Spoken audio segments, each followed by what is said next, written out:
They created me, but they cannot control me.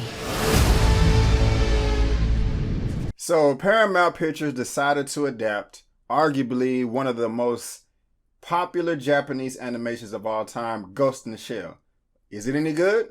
Let's find out. My name is Brandon Keith Avery, and this is just my opinion. Just got home from seeing the new rebooted adaptation of Ghost in the Shell. This film originally came out as a Japanese animation in 1995 by director Mamoru Oshii. And I've heard about it all my life. Never seen it, but heard about it all my life. Like I said before, this is possibly one of the most popular Japanese animations of all time. If you hear someone mention Japanese animation, Ghost in the Shell may come up in the conversation. And like I said, I haven't seen this before. The original, I did want to see it before I saw the new rebooted movie with Scarlett Johansson. But I watched like the first 10 minutes of it and fell asleep. Not because it was boring, just because I was tired and had other things to do and needed to go to sleep. But I will say that I did enjoy that first 10 minutes, and the first 10 minutes of this new movie was pretty much exactly the same, frame by frame. So if you're one of those purists that's worried about, did they give it a true adaptation, from the first 10 minutes that I saw from the animation, they did. But anyway, besides that, like I was saying before, if you didn't know, there has been a lot of controversy with the casting of this film, being because the main character, Major, Scarlett Johansson, is the ghost in the shell, is white. And this is a Japanese animation. And many people thought that this was whitewashing and that they should have cast an Asian, blah, blah, this, blah, blah, that. And, some people in the comment section and forum boards talking about how they're going to boycott it and whatnot. And, after seeing the animation, even the cover, I'm not trying to sound ignorant here, but the main character doesn't look Asian to me. It really didn't bother me. Sometimes I do get really frustrated when Hollywood does whitewashing, especially with black films or black people for that matter. But I'm not going to dive into that now. But the casting really didn't bother me. I really didn't care about it. Scarlett Johansson, she's a popular actress. She's one of the highest paid actresses in Hollywood today. So, with a foreign film like this that they want to bring over to America, it makes sense to get a familiar face to put in the main prominent role. I mean, it's all about them dollars. That's all it is. Scarlett Johansson, she fills seats apparently. That movie Lucy did very, very well. I think like over $500 million worldwide. And so, the casting didn't bother me. As far as her being in the casting herself, I mean, she did a great job. But the thing is, Scarlett Johansson is not just some world, rounded, phenomenal actress. I mean, she's popular, but she's not, winning Golden Globes and Oscars. I'm not hating on her. I do enjoy her on screen, not just as Black Widow in the MCU, but in other movies that she's been in as well. But I'm not going to just say that she's the best actress. She did a great job here, but I bring it up because she's essentially playing a ghost in a shell, a robot. And before let me just stop for a second and just talk about the plot itself. And this is in the future. It says in the synopsis, in the description, in the plot synopsis, that this is in the near future. But my take of this doesn't look, if they were doing some things that they were doing in this movie, in the real world, everybody alive right now, you're watching this video, we are going to be dead and gone. 50 years from now, maybe, but, I'm not looking forward to it. And I'll talk about that a little bit later in this review, which is non-spoilers. I should have mentioned at the beginning. But anyway, the plot of the movie is that this is the distant future, in my opinion. And everything in the future is just robotic. And there's technology everywhere, souped up to the highest degree. Like I think they said like just about 73% of the whole world is just, done with the old ways, and they're into robotics now. And not just into robotics, but human enhancement, just cybernetics. And, if your hand gets hurt or chopped off, hey, you could put another, robotic hand on there. And, for me, stepping out of the movie, my own personal take, my own personal opinion, I'm fine with that to an extent, but at the same time, I think you have to draw a line somewhere because, humanity is important and we don't just want robots, taking over the place. And, just how there are some groups of people in the world that are just power hungry and greed and just want to take over and rule. You have that in every movie just about, and you have that here, and people are always just trying to take it to the next level, and they just want the perfect tie-in with a human being and a robot. And apparently or allegedly, that's what they lead Scarlett Johansson's character to believe major, that she's possibly one of the first ones, but she is a human brain in a near perfected robot body, kind of like a cyborg, to follow orders and to follow demands and to be at the will of some power hungry nut that wants to, rule over everyone and be ahead and whatnot. So that's, basically the synopsis. She's a weapon, she's just doing what she's told. And in the role, she's a robot, so she doesn't have much personality. So that's, going back, that's why I was talking about Scarlett Johansson. I mean, her performance was fine in this movie, but, there wasn't any personality to the character, and her character's name was Major. She looked cool and, kicked a lot of ass and, was doing this and doing that. But as far as her personality is concerned, just playing a stoic robot, I mean, I guess she knocked that out the park, but I don't know how hard that would be. I'm not an actor myself. But it was still cool, and I enjoyed it. When she's going throughout the movie trying to engage with people, it's very clear that she does not have any emotional connections with anyone. She just can't engage with other humans like they can engage with others. She just doesn't have that connection. She still has some humanity in her. I mean, the only thing human about her is her brain, but she doesn't connect with people.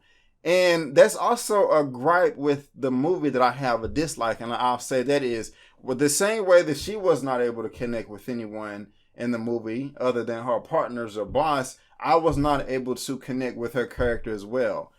She was still entertaining on screen, but to be honest with you, whether she lived or died in this movie, I'm not going to spoil it for you. I just didn't care. Either outcome, was okay. There was a few moments to where, she may have been erased or destroyed, and I wasn't sitting there like, oh my God, are you going to get out of there? I mean, I just didn't care. I'm not saying that I was bored. I'm not saying that I did not like her character. I did, but I just did not care for her character at all, if that makes sense. There's only two more other standout characters to me, and they really just don't stand out. They really just only get the screen time. And I don't know how to pronounce this guy's name. Palu Asbake. I don't know. He's the guy with the robot eyes and in the trailers. I've only seen one because I wanted to stay away from trailers in this movie. He pulls out the gun in super slow-mo at a bar and doom, doom, doom, and is doing that action right there. And he was cool. That was Scarlett Johansson's character. That was Major's character. That was her character. That was her partner. And he was a cool partner. I liked him. And the last guy that stood out is a Japanese character. Where is his name, man? I wrote it down because I thought I wrote it down. Well, I guess I didn't. His real name, his name in the movie was Aramaki. And he was just cool. He was just one of the guys to just sit back. He was very slow to speak, quick to listen. And I like that. He's old school. He's not gonna, you could tell he's already been in the trenches. He's already fought the fight. He still answers to somebody, but you're just not going to talk crap to this guy, without him saying something back. And, he was just cool and collected the whole time. And, somebody tried to talk some shit to him once. He's just like, look, I understand where you're coming from, but don't talk to me like that. I don't answer to you or your organization. I answer to this person. Now, I'm not going to go off. We can continue to work together because we can do some things that's going to benefit both of us, but don't come at me like that again. Now, he didn't say that whole thing, but, in my world, that's how I took it. And I like that. I mean, even if you tried to kill the guy, you better make sure you kill the guy. He gonna just, hey man, don't send no rabbits to kill no fox. I am a fox and I am not to be effed with. And he was just cool with it. And I was just like, hey, kind of when something like that was going on, everybody in the movie was cheering, and other than that, something else that I just liked about the movie just was the technology and how everything advanced. I mean, there were holograms and images and all these types of illusions and camouflage all around. And I'm just like, man, if we really lived in a world like, they were living in this movie today, it would be very interesting and also very scary, because that there are going to be people out there that take all of this technology and all these gadgets and abuse it, and exploit it for their own personal greedy gain and whatnot. But I mean, it's really cool seeing Tokyo, Japan, or I don't know if this was Tokyo, from how everything looked, the surroundings, it did look like it was in Japan. And they just kind of took things to another level. I really love the camouflage suit. One character, was trying to hide around doing nefarious things with the camouflage jacket. Scarlett Johansson's character, she's a robot. She kind of had this camouflage thing going on, and that was just kind of cool. And I really did connect with her character. I liked the character, didn't care for her character, but her character was still pretty cool, pretty badass, and knew how to shoot some folks in the face and to break arms and kick and jump off buildings. And, that was all cool. I really did enjoy that. I appreciated all of that. It was, very nice. It kind of reminded me of Minority Report in ways, but just more advanced, As far as all the action is concerned, the action was sprinkled in here and there, just around everywhere. There was not too long went by without any action, and it was cool. It wasn't mind-blowing. I wasn't at the edge of my seat, and my jaw wasn't, at the ground. It was just kind of cool action stuff you've seen before. Had some slow-mo scenes, but just in a different setting. And what was kind of frustrating was they never just went, full steam ahead with the action. You would have your scenes where they're trying to develop the plot and develop the story and give you good dialogue and, kind of let you know what's going on in the past to, like I said, help the story out. And then you get some action, and it starts out so good, and it just revs up the engines, and then it just kind of plateaus, and you're like, oh, okay, that's it. It was just, I don't want to say anticlimactic, but that's the only thing that I can think of at the moment. There were just never any dull moments, but there was never any moments that just popped out of the screen. We was like, oh my God, that was freaking amazing. It was just nothing like that, but, I still did enjoy the movie. And other than that, the only thing that I really just didn't care for is there really was no true villain, no true antagonist. And when the villain, so-called, was finally revealed, it was just kind of like, okay, that's it. You're kind of bland, and you're just another corporate guy, another corporate puppet that, we've seen 50,000 times before. So it would have been nice, like, if Scarlett, she's a robot, an advanced robot that's not invulnerable. I mean, you can destroy her. She acts like a human, but she is much more hard to kill, much more difficult to kill than a human. So, and she was against another threat that was on her level or better, that kind of would have been fine. Kind of how, well, I don't want to spoil that movie, but the villain or an antagonist was just kind of plain Jane. And, like I said, when the final battle or showdown was going off, yeah, I will say it was just kind of anticlimactic, but that does not mean that I did not have a great time. Well, no, that does mean I didn't have a great time, because I didn't have a great time. I had a good time. I mean, I liked the intro, how they kind of showed how the robots were made. The score of the movie was beautiful. It didn't pop like Steve Jablonsky or Hans Zimmer or anything like that. But it did kind of remind me of the soundtrack from that movie Tron that came out, the rebooted Tron that came out, was it 2010, 11, or 12? And that soundtrack was, I was finna say the Beastie Boys. Hell no, they didn't do that. I forgot. Let me know in the comments. But it kind of reminded me of that, but that score was better. But, I mean, it was cool. I'm not, raving about this. This movie is definitely not for everyone. Maybe it'll make a lot of the box office, but I honestly can't see them making a sequel to this movie. I mean, they could if it makes a lot of money. They're going to, but if they do, I'll see it. But I'm not excited about it. I don't care, as I really just didn't care for Major, her character. She was a nice character, but there was just no emotional connection that I had with Major Scarlett Johansson's character, the ghost in the shell, the human brain in the robotic body. That's pretty much it. If I had to rate this movie out of 1 out of 10, man, what do I want to give this?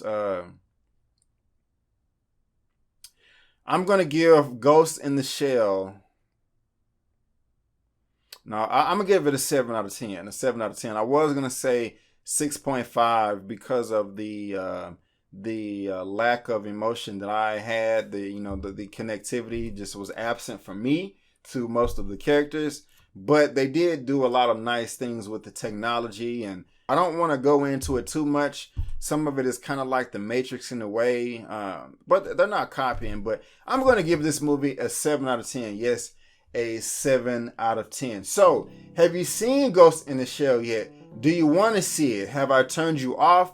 Have I turned you on? Do you agree with me or do you disagree with me? Let me know in the comment section below. Let's get this conversation going and keep it flowing. If you like this video, go ahead and give me the thumbs up. And if you didn't like this video, that's fine. Just leave me a comment below why and still give me the thumbs up. Since you're watching me on YouTube, go ahead and subscribe right now to the channel so you can get all the content that I have to provide. And hit me up on social media too. You can follow me there. You go to the website, Instagram, Facebook, Twitter, and all that good stuff. So guys, I just want to thank you again for tuning in for my opinion/review of Ghost in the Shell. And before you go, don't forget that my name is Brandon Keith Avery. And that's just my opinion. Peace.